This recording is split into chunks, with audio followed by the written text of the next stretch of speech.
Sikubingelele mbukeli wensikayo Sizwe TV1 nomlandeli wohlelo iTell Your Story. Igama lami nguNkosi Sibongo ngokwamngadi. Abaningi ke ekhaya ke bangazi ke njengo Mr King. Uyakwanazi ukuthi ke uhlelo lolu iTell Your Story kuuhlelo ke sinilethela khona ke abantu ke abazoshare izitori zabo ezahlukahlukene ke ezenzeke empilweni zabo noma ke abanazo esikhathini samanje ezenzeka empilweni zabo bayakwazi ukusibhalela besithumelele ke emqhafazo lapha ku WhatsApp noma besibhalele ku-email yethu besitshela ukuthi cha ngicela nifike bafowethu sizokhuluma kunento engifisa ukuyiletha noma ukuyiveza emphakathini noma ke ukuyiletha phambi kwesizwe kube yisona ke esesisho ukuthi sizokwenza njani ukuze ke sithole ke iway forward. Nomzane sikubingelele sikuphi ithuba lokubingelela umbukeli ekhaya. Bonke kakhulu ngethuba ngiphinde ngibingelele ababukeli emakhaya ababukeli beTell Your Story. Mfowethu la ubhalele iTell Your Story kunodaba obufisa ukuletha phambi kwezwe lonke noma ukuletha ke kubabukeli bensika yesizwe TV. Ngiyazi liyasinda futhi ke lilezinto ezingathi ziyathwista lapha nalapha engicatha umbukeli uyosiza kakhulu ukuthi ke elalele ephinde futhi ke ezame ukuthi sik-advise ekugcineni ukuthi ungenza njani ngoba ekugcineni into esidinga la ukuthi nawe ukwazi ukuthola ke leyo advice ukuthi ungenza njani esimene esikanje. Mfowethu uma wasichazela ngawe uqobo lapho umuntu onjani njoba nje uphila la emphakathini kungokwenzeka isigameko lesi esikhuluma sokhuluma ngaso manje sasitshela sona ube umuntu onjani sinthi ke ngokwenzeka konke lokho ozositshela khona manje. First of all bengumuntu nje obekhonza kakhulu umntwana kaNkulunkulu ngisindisiwe. I'm a church goer and ngumuntu wabantu owaziwayo nasendaweni ukuthi umntwana kaNkulunkulu usindisiwe. Ekhaya kuyakholwa futhi ekhaya. Yebo. Ekhaya nihlala nibangaki noma uhlala noba? Ekhaya ngihlala nomama. Unfortunately ubaba angisahlali naye ngezimo ezithile zomndeni. So ngingasho ukuthi umuntu ohlala noma naye futhi umuntu owaziwayo ukuthi yena umfundisi kahle kahle umama umfundisi. Oh okay. So kahle kahle nje la ekhaya ngikhuliswe ngenkolo. Yonke futhi into eniyenzayo uyisonto uyalihamba izinto nje futhi ke eziphathelene nenkolo nje niyala ekhaya niyasigcina. Yes kunjalo impela. Okay mfowethu awusichazele la ngizwa kuthiwa nje ubhalile ukuthi unenkinga ekhona inkinga le that's ongoing la kuyona into eyipast into yamanje le yenzakala kuwena njengamanje awuqale sibuyele emuva ukuthi kwenzakalane ngosuku lakho lokuzalwa. Kahle kahle to cut a long story short saplana nabangani bami ukuthi ngizobe ngisawula ngosuku lokuthi nani. Yeah. So since ngichazelele nje intro ukuthi ekhaya sabantu abakholwayo nani. Yes. So ngakhuluma with one of my friends wahlanganisa indawo mhlambe la sokwazi ukuthi ngi-celebrate khona usuku lami lokuzalwa. And then mase celebrate usuku imake so ukhulule mfowethu. Njengoba ucelebrate usuku lakho lokuzalwa kuyaziwe ekhaya ukuthi ubuzokwenza into enje noma beniyenza ngokutshontsha since ekhaya nje ukuthi niyasona. Besenza ngokutshontsha because ukube besiyenza ngento ngendlela mhlambe official sasoyenzela ekhaya. So ngisimanga sokuthi ekhaya uma wami umfundisi umfundisi and then nami I'm a church goer, so we may never know ukuthi izinto engase zenzeke mo celebrate usuku lakho lokuzalwa. Sometimes izinto eziba negative, sometimes izinto eziba positive. So nasaba ukucela ukuthi kwenziwe into yasekhaya ngesimo sokuthi nawe umuntu omusha uneshow negenge nabangani abalingana nawe abacelebrate ngiyasibe nje ngembaba yaphuzwa amantombazane all of that stuff, so now ubufisa ukucelebrate ngaleyo ndlela. Yes. So that's why you went out nenza into house party. Yes. Yeah, kona kukanjalo but ke into vele nami ngangayibekanga kahle hle emqondweni ukuthi ungase involve amantombazane notshwala yabo. Kwakuyinto mhlambe ngitshela ukuthi sizoyibrayela sithole mhlambe lezoyiphuza ama soft drinks and then kwagcina ke sekwenzeka ngenye indlela nami bengingahlosanga ukuthi ngasibuke nayo. Okay, ngicela ke usicacisele ke noma usichazele ukuthi kwenzakalani kahle kahle. So sathi masibonto nje sesiplanile yonke into kwathengwa inyama, okay sahlanganisa namagenge shawe iphakethe nani. So only to find out ukuthi gcina includeka even nama drugs serious nami benginga expect ukuthi mhlawumbe ngingaze ngicine ngi-end up sengize ngasebenzisa somewhere somehow. Okay.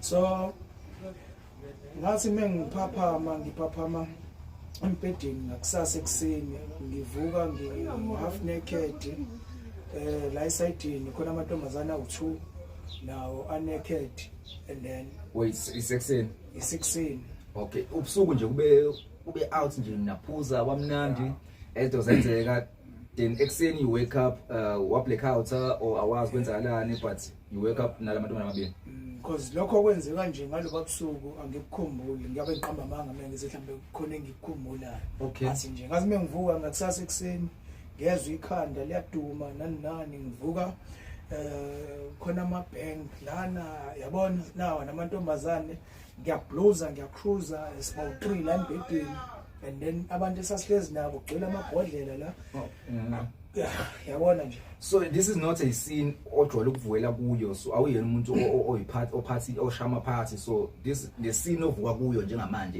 it's not something obuyilindele ma plans akho. Wenza njani ke since umuntu oyilenhlo ukuthi wena you are church goer nasekhaya kuyaziwa nomndeni futhi ntshontshile ukuza la ukhona, what go wenzani ngalokho? So mengivuka ikhanda liyaduma ikhanda liyazula and ngithi ngiyama balanceki nalamantombazane nawalele yabona. So into engavile ngayenza ngavuka ngagqoka and then ngaphuma yenza sure ukuthi mengiphuma angazi noma mhlawumbe khona wangibona noma kwakwenzakalani noma kuyitrap. And then emva kwalokho mengithi ngiyabuza kumajita nawa ngithatha ngibhekisa le angitshela ngevideo etrendayo la elokishini ukuthi kune video yami etrendayo sekuyisemini sekuyisemini wabale ekseni wafika ekhaya ngathi kwenza ngalotho ne and then along the way mesubela amajita you find out ukuthi you have kune video etrendayo amantombazane disempet. So I'm failing to understand ukuthi njengoba ngaphuma ekseni namantombazane ngawashiya esalele uba awashuthi video and then leyo video le trendiswa ba understand.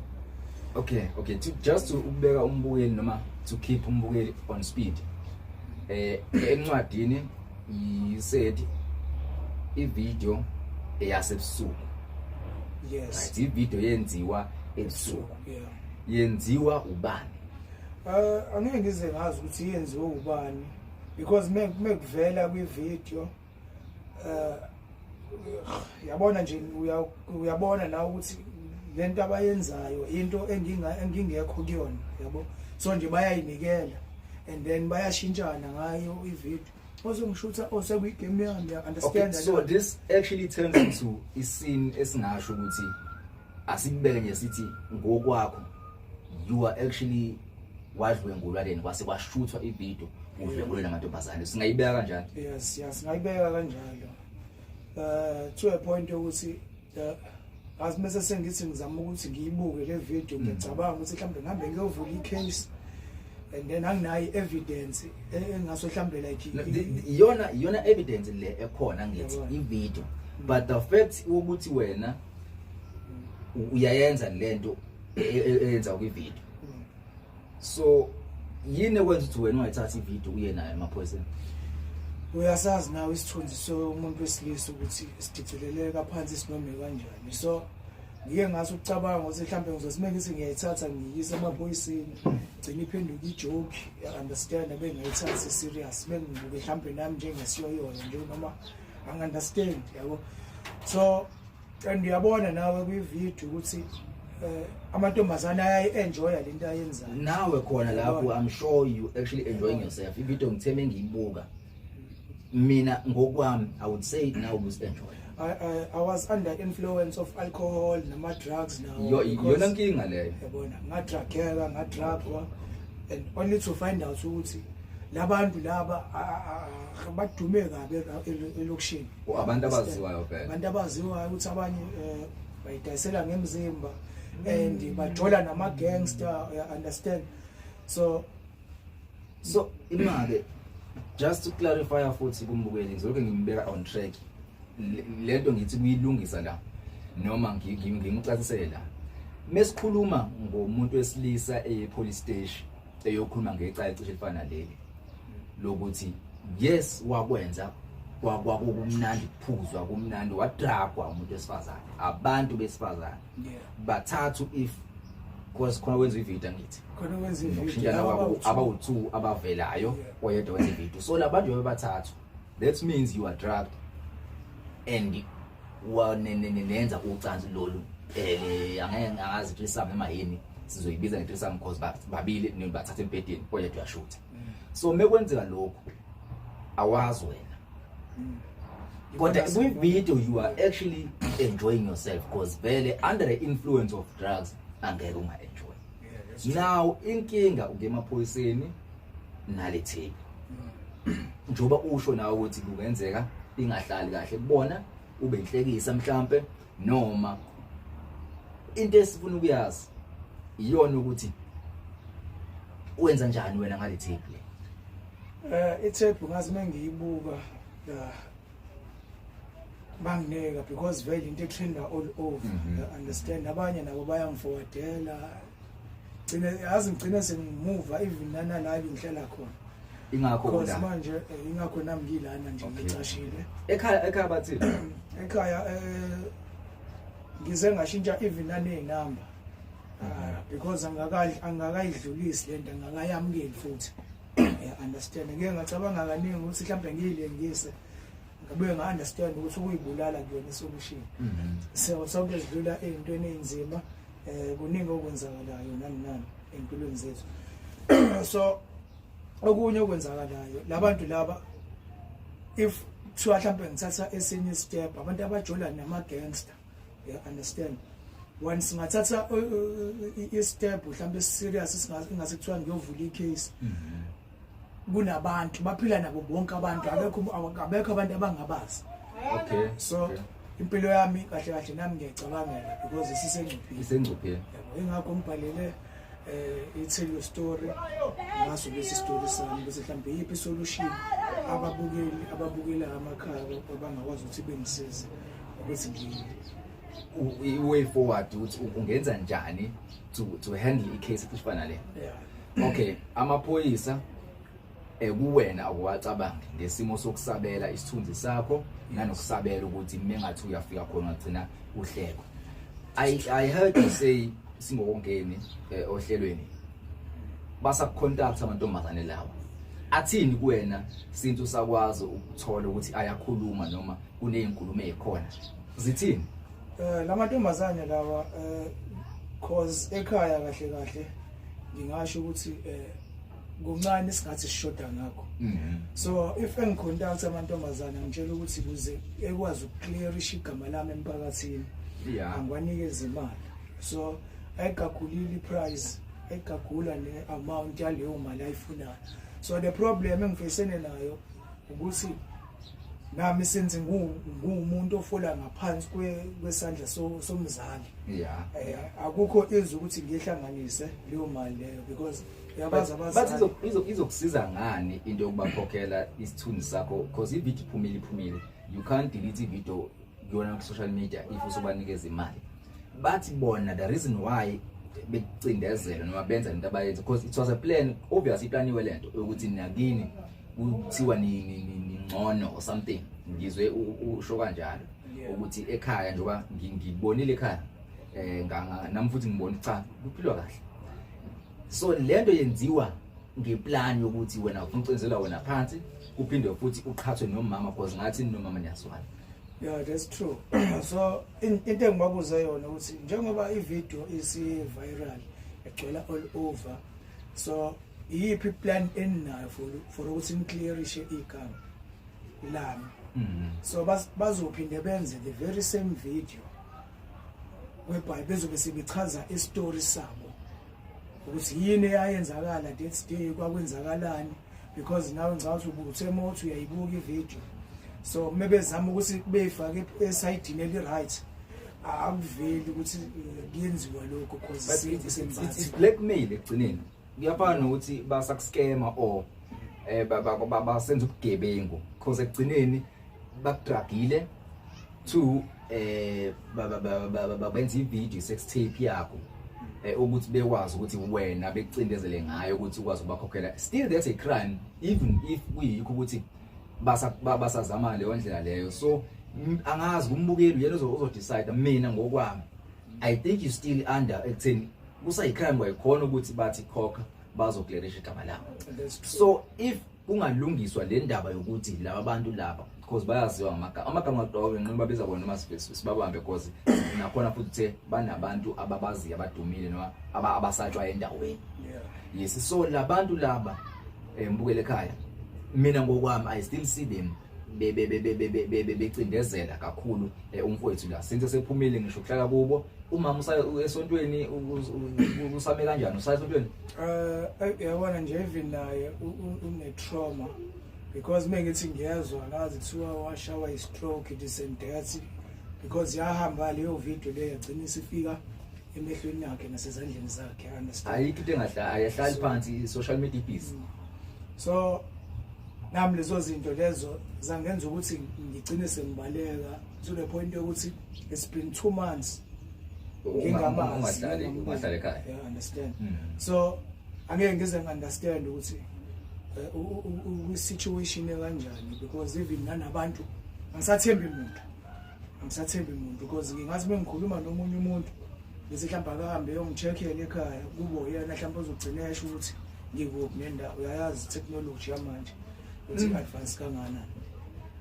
Well ngoba siyasinda khona awonlayi if uthi usunezinyanga zimbili ungahlala ekhaya ngesimo sokuthi ubalekela izitori lezi onazo usukile wa relocate uhlala emqashweni naye uzayibona inezimbobo engathi umbukeli ne background ethu uyayibona ukuthi yindlu nje umkhukhwana ohlala kuyona njengamanje ngabe siyayiveza ukuthi uyosuke kuphela nama locations ukuthi ukuphi but iqiniso la lisekutheni if kungathiwa ngempela ufuna usizo kumuntu osekhaya singathi udinga usizo njani? Kahle ngingasho ukuthi ngidinga i-counseling so that ngizokwazi uku-understand ukuthi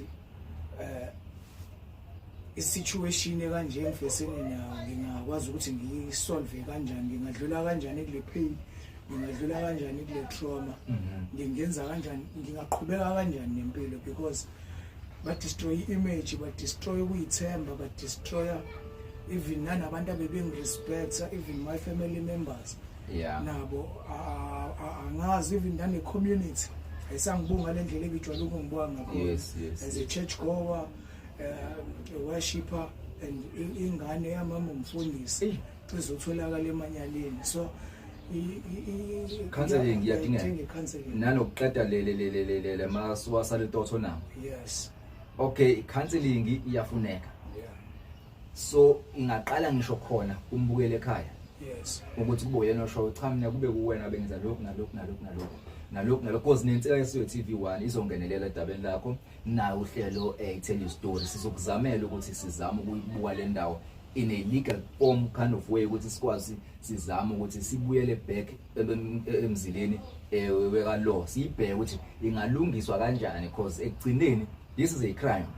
Thina ngokubuka kwami ngombono wami angazi umbukele ekhaya engathini noma uzothini yena if this wasn't a platform ekanje ivideo besoyilinka siyifilize but lesimo sokuthi awungeke ukwazi umbukele ekhaya ukuthi eyibone ivideo but I'm sure kunomuntu oyaziyo just let akazi ukuthi yilomlisi ehleli naye la lo osuke phela kuleyo video ngesimo se social media asikwazi nathi ukuqhubeka sisabalalisa ukuze uzibonele wena ukuthi ecase enje awubona icala ubona kuganga ubona kuyidakamizwa ubona kuyini nje umbukele ekhaya. If la mantombazane kuthiwa lo mbukiso noma le video ayafika noma iyafika kubona ungathini kuwona njoba esenze isenzo kwena? Into engayisho kuona ukuthi mina ngokwami ngiyaxolela ngesenzo asenze. Njoba ngishilo nje ngasiqaleni ukuthi ngumntwana kaNkulunkulu ngisendisiwe ngijwayele ukuthi ngibambe igrudge. Yes. So ngiyafisa ukuthi engazi ukuthi nabo bengafika mhlawumbe la kwishow so that they gonna tell the story. Okay.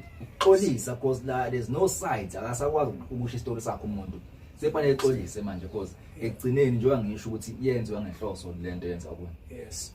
Okay. Because omunye wabo uke wazama ukuthi ngento njenge-inbox ku-Facebook nani so nabo bayasho ukuthi since ekhaya besidla nje emafutheni nani nabo babethengiwe bethengwa usibanibani so khona ama-masterminds behind le plan yabo bayenziwa ukuthi bathi mhlawumbe usheshe uthuke eqala uvele ukhokhe eqala babona isikhathi siyahamba it's been 2 months lento ingenzeki uvela kasheshe ukurelocate so they are losing ilokhonyana manje babona bayaluza so khona bashawo nembeza ukubona yes bakhona bashawo nembeza and abanye nabo bayasho ukuthi bathengiwe kahle and kuno mastermind abaserious kakhulu ungazi kuphume ngisho nanemphefumulo includeka even nanamaphoyisa labantu ababoshwa abathinteke you understand so i-situation ekanjalo that's the reason why ngibuye ngisabe nanokuthi ngimaphoyiseni because if bethi babuye besebenze kanye namaphoyisa labo mastermind ababhekana nestory yes understand so impilo yami ikwi-risk kahle because ngikazi bengihamba ngiyochaza ngalolu daba end up mhlawumbe sengiluza umphefumulo okay understand because kunabantu vele kumele bekwazi ukuthi besaveke abakhokha imali enkulu imali eserious alright Anonymous angeke sisande kakhulu kule ndaba yakho because ibuke engathi it's an ongoing story esifuna ukubukwa ngalendlela ebengichaza ngayo ukuthi kufanele kubuye ngokwelo kodwa siqale sithola ama-advice from people ngokuhlukahlukana kwabo because that's the reason why ubize noma sila tell your story ukuthi sizwe uvo leningizimu Afrika ukuthi lona ngokwabo umzansi ucabanga ukuthi into enje singayilungisa kanjani mase siqoqe kahle iknowledge esinayo sesingabuka ngakalegal wazi ukuthi ngokomthetho lento isangalungiseka noma kusangahlalwa phansi nosisi izanye ukulungiswa kubonakala way forward ukwazi ukuthola impilo yakho back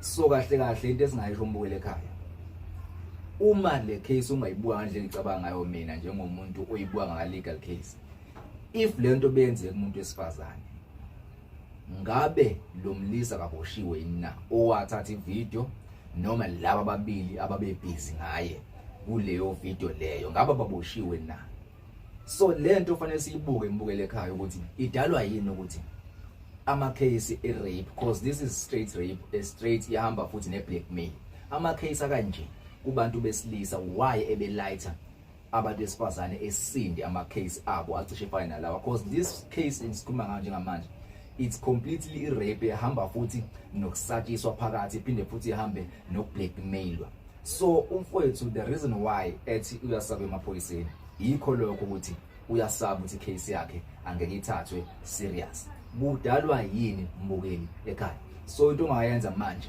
ukusiza le case ukuthi iye phambili ucomment usinike uvo lakho ukuthi wena ucabanga ukuthi into enje asiyilungise kanjani into enje sibheka kanjani kodwa usizo akhala ngalo ubafo Anonymous yilo lofuna icounseling kuphela amasuka asalidotha nawo nanokuthi kulungiswe le ndaba uphinde futhi kulungiswe ukuthi naye akwazi ukubuyela back emphakathini mfowethu sibonga ukubhalela uhlelo tell your story TV lapha hamba phambili inseso TV1 mengathiwa siyagoqa seseyivala ungathini kumbukelo sekhaya before sikhiphe inombolo zohlelo ukuthi abantu basithinta kuliphi inombolo befuna ukuthintana nathi ukuze nathi sikwazi ukufika kubona sizoshare futhi istories zabo njengoba nawe wenzile ungathini kumuntu osekhaya manje umbuke nje usekhaya into engingayisho ukuthi kulomhlaba esiphila kuona trust nobody but fear God because sijikelo abantu sibathembe kakhulu empilweni zethu I understand nje nami manje sengiluze even nezinto ebengiyifisa ngaluza even my family members ngaluza iphupho lami ngaluza even nanokuyithemba ngenxa nje ya one day one night and then career yami is gone ngiyakuzwa you've lost everything imisebenzi eminyaka ngosuku olulodwa nosuku obuyi-1 ngesimo sokuthi you are just trying to celebrate ibirthday yakho kodwa ngesimo sokuthi khona abantu abangaphandle lapha abangafiseli into enhle benza lokho abakwenzile mbukelo wenseso TV1 inombolo osithinta kuyona siyitell your story if unodaba ocishe lifane noma ofisa sizokuvezela lona la eyohleleni noma la kule show i-tell your story ilula kakhulu ithi 062 ithi 012 ithi 1225 ngiphinde ithi 062 ithi 10012 ithi 1225 inombolo ke leyo ofonela kuyona o WhatsApp kuyona mufuna ukusi-email it's nkosi-mngadi710@gmail.com nkosi-mngadi710@gmail.com email uyithumela lapho ke ukwazi ukuthi ke ubhale uhlelo lakho noma ubhale incwadi yakho ofuna sifunde sikwazi ukuthi sifike kwakho sifika qathatha sihambela awufiki thina studio uhlelo lifike studio ileli ngani siyathoza emakhosini kodwa la yithi siza kuwena sihlale phansi sikhulume udaba ofisa ukuthi iningizimu Afrika ikusize kulo siya emaila inamba yafoneleka iya WhatsApp bhala imessage yakho on email noma ke usendele uma WhatsApp message usichazele udaba lakho ukuthi ufisa uzokhuluma ngani ohlelweni sifike kuwena sizokusiza noma ke sizokukhipha istori sakho sibe sebalazweni mbukele ekhaya sibonga ithuba sibonga ukuthi ubuye le video ungakhohlwa ukusubscribe ulike ushare mfowethu siyabonga kakhulu ngokushare istori sakho ngibonga kakhulu siyabonga